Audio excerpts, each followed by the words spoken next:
Let's see the question. Balance sheet दी हुई है एक्स वाई की, उन्होंने जेड को एडमिट किया है और बैलेंस शीट दी हुई है capital, creditor, journal reserve, workman compensation reserve, cash in hand, debtor, stock, building, machinery. X और वाई जो अपने प्रॉफिट शेयर करते हैं 3:2 में करते हैं और उन्होंने फॉलोइंग टर्म्स पर जेड को एडमिट किया है। रिवोल्यूशन ऑफ एसेट है, बिल्डिंग को 18,000 करना है, 8,000 की 18,000 तक लेकर जाना है। स्टॉक को 16,000 करना है, 12 से 16 करना है। The liability of workman compensation reserve is determined at 2,000. Okay. Z brought as his share of goodwill 10,000 in cash. Z was to bring in further cash as would make his capital equal to 20% of the combined capital of X. And after above revaluation adjustment are carried out. अच्छा, okay.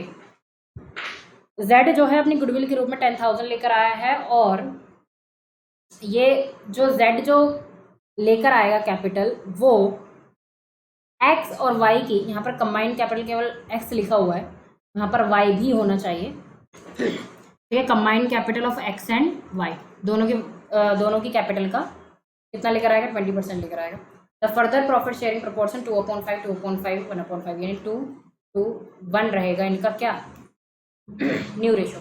तो सबसे पहले हम लोग निकाल लेते हैं अपना क्या, रिवोल्यूशन अकाउंट।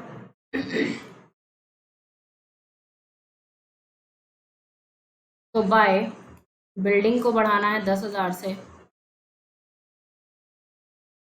स्टॉक को बढ़ाना है 4,000 से।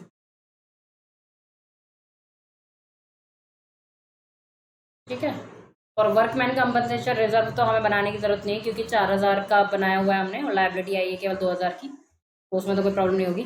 तो बस रिवोल्यूशन में तो अपना 14,000 ही रहेगा। 14,000 हमारा प्रॉफिट हुआ है तो उसको एक्स और वाई में डिस्ट्रीब्यूट कर देंगे 3:2 में। तो 2x 2y, तो 14,000 को 3:2 में डिवाइड करेंगे तो हमें मिलेगा 8400 और 5600। इसको लेकर जाएंगे अपना कहाँ, पार्टनर्स कैपिटल अकाउंट में। Partners capital account, particulars X Y Z, particulars X Y Z. ठीक है, तो पुराने बैलेंसेस लिखते हैं पहले। बाय बैलेंस BD, एक्स और वाई के बैलेंसेस क्या दिए हुए हैं, 10,000 और 8,000।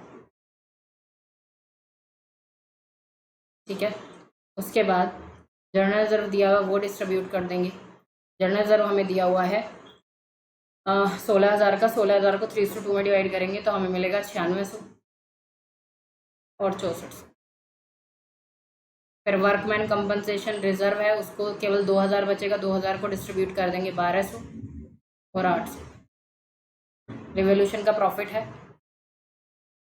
8400 और 5600। ठीक है, प्रीमियम फॉर गुडविल है, प्रीमियम फॉर गुडविल लिख सकते हैं या जेड की कैपिटल अकाउंट से बनाकर एंट्री कर सकते हैं। ठीक है, तो यहाँ पर हम देखेंगे कि सेक्रीफाइस कौन कर रहा है। देखो वाई का हिस्सा पहले कितना था, 2/5 था और न्यू में भी कितना 2/5 है, तो वाई तो सेक्रीफाइस करेगा नहीं, इसका 0 आएगा। पूरा सेक्रीफाइस कौन करेगा, यही करेगा, सॉरी एक्स करेगा, तो एक्स के उसमें ही सारा चला जाएगा सेक्रीफाइस करने वाले में। ठीक है, अब हमें निकालनी है इसकी क्या, कैपिटल। तो चलिए कैपिटल निकालने के लिए सारी एडजस्टमेंट हमारी हो चुकी हैं, तो निकाल लेते हैं। वाई का टोटल आता है 20,800 और एक्स का टोटल आता है 39,200। इनके बैलेंसेस यहाँ पर लिख देते हैं। टू बैलेंस CD यहाँ पर आ जाएगा 39,200, यहाँ पर आ जाएगा 20,800। उन्होंने कहा है दोनों की कंबाइंड कैपिटल का 20% करना है, तो इनकी जो कंबाइंड कैपिटल आती है वो आती है 60,000 और 60,000 का जो 20% आएगा वो आएगा 12,000। तो Z जो कैपिटल लेकर आया है बाय कैश के नाम से हम उसको डाल देते हैं। कितना लेकर आया है, 12,000 लेकर आया है, तो 12,000 उसकी कैपिटल है और यही हम कहाँ दिखाएंगे, अपना बैलेंस शीट में दिखाएंगे। तो इसमें तो कोई इशू नहीं है। अब चलिए बैलेंस शीट पे चलते हैं। बैलेंस शीट सबसे पहले कैपिटल डाल देते हैं तीनों की, एक्स वाई जेड। 39,200, 20,800 और 12,000, तो टोटल कैपिटल हो गई फर्म की 60,000, सॉरी 72,000। 60,000 की 72,000, 12,000 भी तो है उसकी, 72,000। क्रेडिटर्स दिए हुए हैं कितने, 12,000 के, उसमें कोई भी दिक्कत नहीं है। और वर्कमैन कंपनसेशन लाइबिलिटी जो हमें पे करनी है कितनी, 2000। ठीक है, कैश इन हैंड देख लेते हैं कितना हो गया है। हमारे जो बैलेंस शीट में कैश इन हैंड दिया हुआ था वो दिया हुआ था 9000 का। 9000 में 10,000 वो गुडविल लेकर आया है, 19,000। 19 और 12 हमारा हो जाएगा 31,000, यानी 12,000 की क्या लेकर आया, वो कैपिटल लेकर आया। डेटर्स हमारे 11,000 के हैं, उसमें कोई भी एडजस्टमेंट नहीं थी। ठीक है, स्टॉक हमारा कितना है, स्टॉक हमें 16,000 तक लेकर जाना था। बिल्डिंग हमें लेकर जानी थी 18,000 तक। ठीक है, और मशीनरी हमारी 10,000 की है। तो एक बार मशीनरी और डेटर्स की प्राइस देख लेते हैं। Debtors 11, machinery 10। ओके डन, और कुछ नहीं है, टोटल कर लेते हैं और टोटल हमारा आ जाता है 72 और 12, 84 और 2 86, 86,000।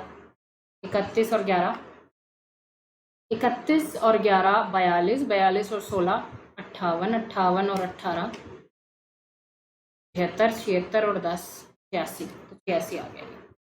इधर का भी कितना, 86। And I hope this is a proper explanation to this question.